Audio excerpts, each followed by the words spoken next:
আসসালামু আলাইকুম ওয়া রাহমাতুল্লাহি ওয়া বারাকাতু।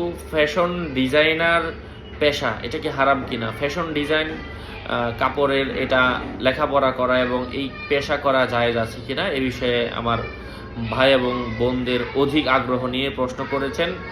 ফ্যাশন ডিজাইন অবশ্যই লেখাপড়া জায়েজ আছে, তবে রুচিসম্মত পোশাক যেন মানুষ পরে। আপনি এমন পোশাকের ক্ষেত্রে যেটা তৈরি করে দিলেন যা পরলে মানুষ বেপরোয়া হয়ে যাচ্ছে, মানুষ গুনাহের দিকে ধাবিত হয়ে যাচ্ছে, এমন পোশাকের ডিজাইন করা যাবে না। কারণ এটা আল্লাহ পাক বলেন, তা'মুরুনা বিল মারুফ ওয়া তানহাউনা আনিল মুনকার, ভালো কাজের আদেশ করো, অসৎ কাজ থেকে নিষেধ করো।